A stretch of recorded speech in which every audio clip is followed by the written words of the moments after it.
que é banhado em grande parte da extensão do seu território pelo Oceano Atlântico, o que ao longo da história foi um grande benefício, tanto para a colonização portuguesa, que pôde facilmente chegar até a costa, quanto para a exportação dos produtos brasileiros para as regiões da África, Europa e América do Norte, que hoje tem como alguns dos principais compradores os Estados Unidos, Holanda, Espanha e Canadá.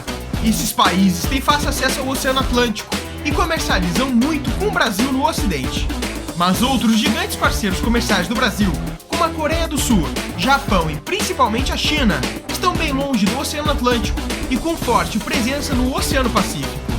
Só a China, por exemplo, compra 1/3 de todas as exportações do Brasil. O problema é que esses produtos têm que passar por aqui, pelo sul da África até o outro lado do mundo, para chegar finalmente à China, pois essa é a rota mais rápida. Para ter uma base, enquanto o navio que sai do Porto de Santos até o porto de La Rochelle, na França, demora 23 dias, o mesmo navio até a China demora 45 dias, quase o dobro do tempo. E por este motivo existe um plano do Brasil para acessar finalmente o Oceano Pacífico, o que permitirá ao país e o resto da América do Sul exportar muito mais do que hoje, porque terá fácil acesso a este oceano. Este aqui é o atual mapa das Américas, e se olharmos bem, os Estados Unidos, Canadá e México têm acesso ao Oceano Pacífico e ao Oceano Atlântico. Na América Central a mesma coisa, só que aqui fica uma das principais rotas comerciais do mundo, o Canal do Panamá, que permite uma transição dos navios entre os oceanos.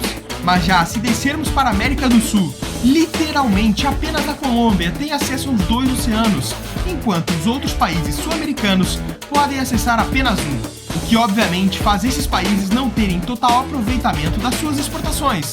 O Brasil, por exemplo, em 2021 exportou 323 bilhões de dólares, com cerca de 90% sendo pelo Oceano Atlântico. E isso poderia ser muito mais se estivéssemos mais perto dos nossos maiores importadores.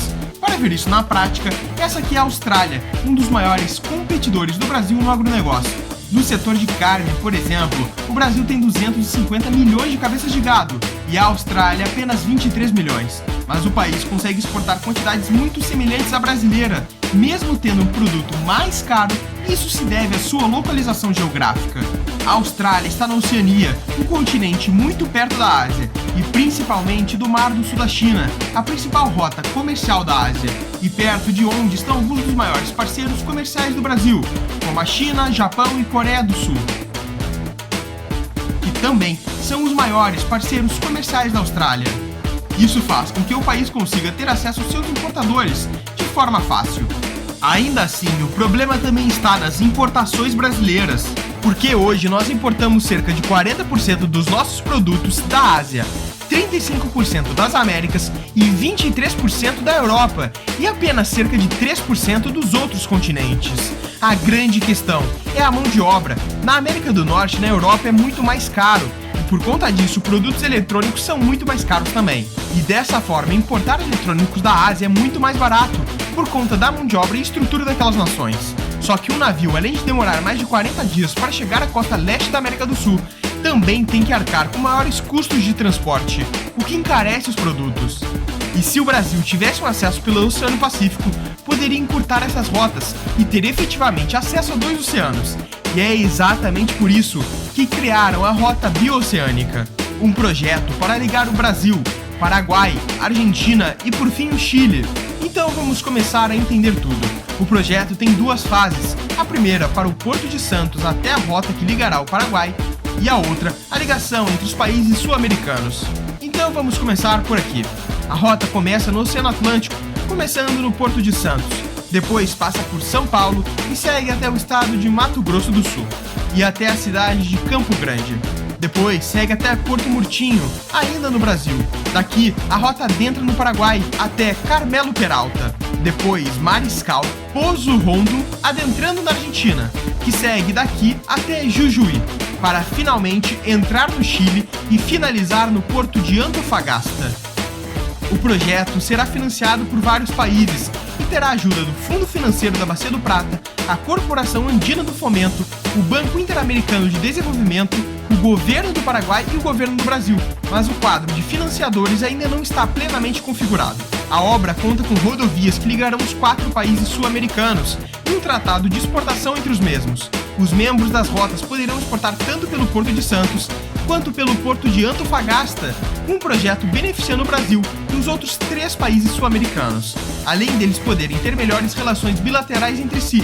Por exemplo, o estado mais beneficiado será o Mato Grosso do Sul, que servirá de porta de entrada dos países, além de poder escoar a produção agropecuária, já que o Mato Grosso do Sul tem como principais fontes de exportação na América do Sul a própria Argentina e o Chile, além de 50% das exportações irem para a China, com este número sendo menos de 20% em 2010.